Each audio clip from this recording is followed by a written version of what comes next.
पुत्र गीता। महाभारत के शांति पर्व में भीष्म युधिष्ठिर संवाद के अंतर्गत पुत्र गीता के रूप में एक प्राचीन आख्यान आता है, जिसमें सदा वेद शास्त्रों के अध्ययन में तत्पर रहने वाले एक ब्राह्मण को उनके मेधावी नामक तत्वदर्शी पुत्र द्वारा ही बहुत मार्मिक उपदेश दिए गए हैं। प्रत्येक मनुष्य का जीवन क्षणभंगुर है। मृत्यु कभी भी बिना पूर्व सूचना के आ सकती है। अतः प्रत्येक अवस्था में संसार की आसक्ति से बचकर धर्म आचरण तथा सत्य व्रत का पालन करते रहना चाहिए। यही परम साधन इस पुत्र गीता में बताया गया है। अत्यंत प्रभावी ढंग से चेतावनी देने वाली यह पुत्र गीता, चलिए श्रवण करते हैं। राजा युधिष्ठिर जी ने पूछा, पितामह, समस्त भूतों का संहार करने वाला यह काल बारंबार बीता जा रहा है। ऐसी अवस्था में मनुष्य क्या करने से कल्याण का भागी हो सकता है, यह मुझे बताइए। भीष्म जी ने कहा, युधिष्ठिर, इस विषय में ज्ञानी पुरुष पिता और पुत्र के संवाद रूप इस प्राचीन इतिहास का उदाहरण दिया करते हैं। तुम उस संवाद को ध्यान देकर सुनो। कुंती कुमार, प्राचीन काल में एक ब्राह्मण थे जो सदा वेद शास्त्रों के स्वाध्याय में लगे रहते थे। उनके एक पुत्र हुआ जो गुणों से तो मेधावी था ही, नाम से भी मेधावी था। एक मोक्ष, धर्म, अर्थ में कुशल, लोक तत्व का अच्छा ज्ञाता था।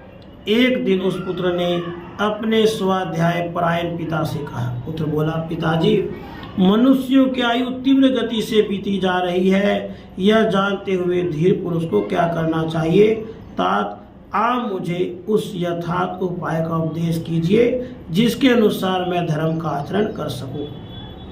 पिता ने कहा, बेटा, द्विज को चाहिए कि वह पहले ब्रह्मचर्य व्रत का पालन करते हुए संपूर्ण वेदों का अध्ययन करे, फिर गृहस्थ आश्रम में प्रवेश करके पितरों की सद्गति के लिए पुत्र पैदा करने की इच्छा करे, विधि पूर्वक त्रिविध अग्नियों की स्थापना करके यज्ञों का अनुष्ठान करे, उसके बाद वानप्रस्थ आश्रम में प्रवेश करे, उसके बाद मौन भाव से रहते हुए सन्यासी होने की इच्छा करे। पुत्र ने कहा, पिताजी, यह लोक जब इस प्रकार से मृत्यु द्वारा मारा जा रहा है, जरा अवस्था द्वारा चारों ओर से घेर लिया गया है, दिन और रात सफलता पूर्वक आयु क्षय रूप काम करके बीत रहे हैं, ऐसी दशा में भी आप धीर की भांति कैसी बात कर रहे हैं?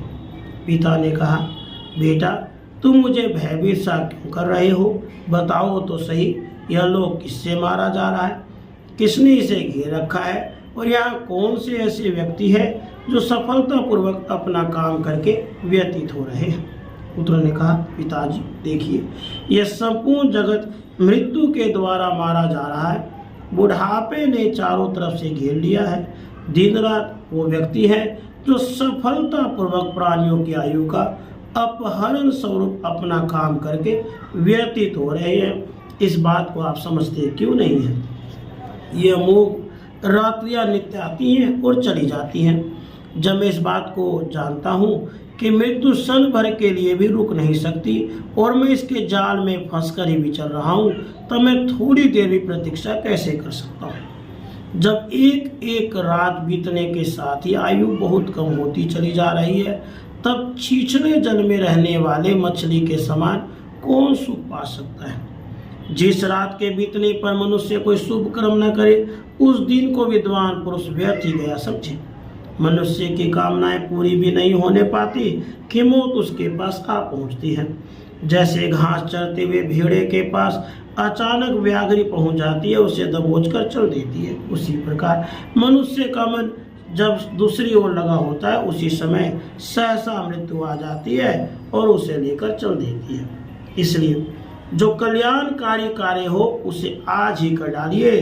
आपका यह समय हाथ से न निकल जाए, क्योंकि सारे काम अधूरे ही पड़े रह जाएंगे और मौत आपको खींच ले जाएगी। कल किया जाने वाला काम आज ही पूरा कर लेना चाहिए। जिसे सायंकाल में करना है उसे प्रातः काल में ही कर लेना चाहिए, क्योंकि मौत यह नहीं देखती कि इसका काम भी पूरा हुआ है या नहीं। कौन जानता है कि इसका मृत्यु काल आज ही उपस्थित होगा? संपूर्ण जगत पर प्रभुत्व रखने वाली मृत्यु जब किसी को हर कर ले जाना चाहती है तो उसे पहले से निमंत्रण नहीं भेजती।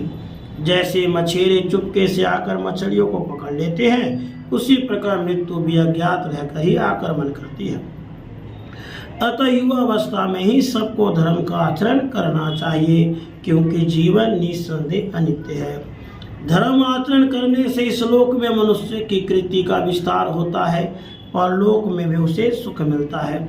जो मनुष्य मोह में डूबा हुआ है वही पुत्र और स्त्री के लिए उद्योग करने लगता है और करने तथा न करने योग्य काम करके इन सब का पालन पोषण करता है।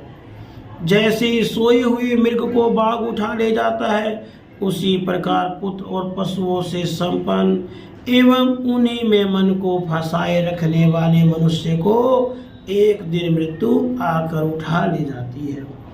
जब तक मनुष्य भोगों से तृप्त नहीं होता, संग्रह ही करता रहता है, तभी तक ही उसे मौत आकर ले जाती है। ठीक वैसे ही जैसे व्याघ्र किसी पशु को ले जाता है।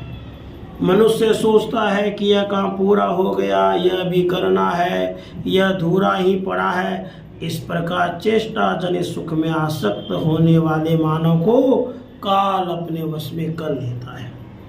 मनुष्य अपने खेत, दुकान, घर में ही फंसा रहता है। उसके किए हुए उन कर्मों का फल मिलने पर भी नहीं पाता। उसके पहले ही उस कर्मासक्त मनुष्य को मृत्यु उठा ले जाती है।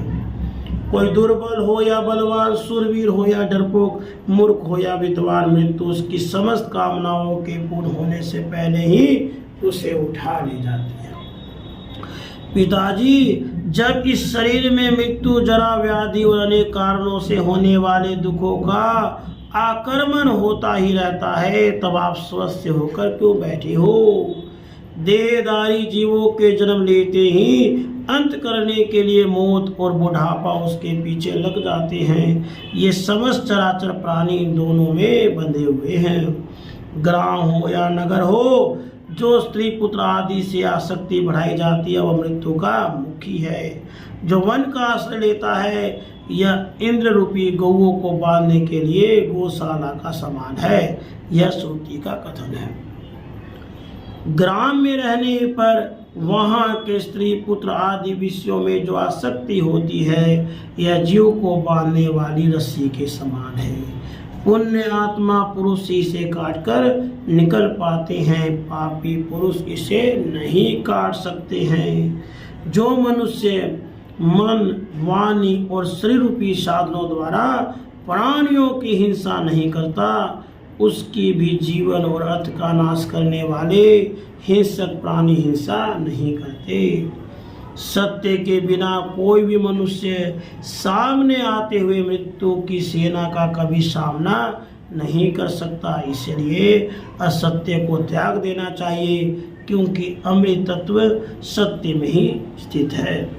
अतः मनुष्य को सत्य व्रत का आचरण करना चाहिए, सत्य योग में तत्पर रहना और शास्त्र की बातों को सत्य मानकर श्रद्धापूर्वक सदा मन और इंद्रियों का संयम करना चाहिए। इस प्रकार सत्य के द्वारा ही मनुष्य मृत्यु पर विजय पा सकता है।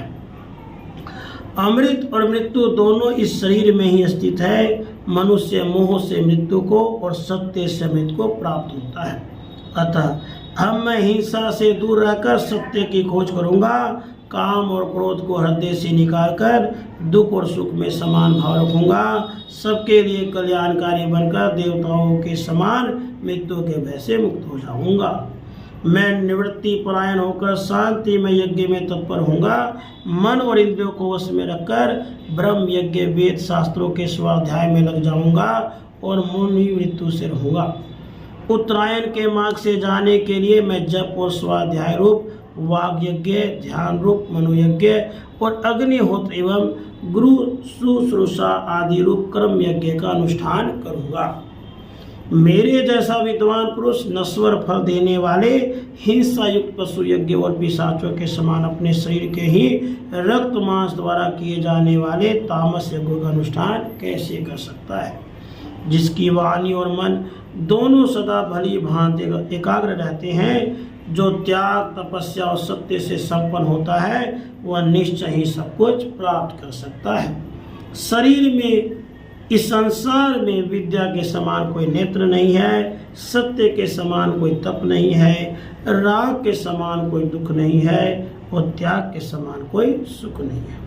मैं संतान रहित होने पर भी परमात्मा में ही, परमात्मा द्वारा उत्पन्न हुआ हूँ, परमात्मा में ही स्थित हूँ, आगे भी आत्मा में ही लीन होऊंगा। संतान मुझे पार नहीं उतारेगी। परमात्मा के साथ एकता, समता, सत्य भाषण, सदाचार, ब्रह्मनिष्ठा, दंड का परित्याग अर्थात अहिंसा, सरलता तथा सब प्रकार के सकाम कर्मों से उपरति इनके समान ब्राह्मण के लिए दूसरा कोई धन नहीं है। ब्राह्मण देव पिताजी, जब आप एक दिन मर ही जाएंगे तो आपको इस धन से क्या लेना है, अथवा भाई बंधुओं से आपका क्या काम है, स्त्री आदि से आपका कौन सा प्रयोजन सिद्ध होने वाला है। अपने हृदय रूपी गुफा में स्थित हुए परमात्मा खोजिए, सोचिए तो सही आपके पिता और पितामह कहाँ चले गए। भीष्म जी कहते हैं, हे नरेश्वर, पुत्र का यह वचन सुनकर पिता ने जैसे सत्य धर्म का अनुष्ठान किया था उसी प्रकार तुम भी सत्य धर्म में तत्पर रहकर यथा योग्य बर्ताव करो। इति श्री महाभारते शांति पर्वणि पुत्र गीता संपूर्णा। राधे कृष्ण।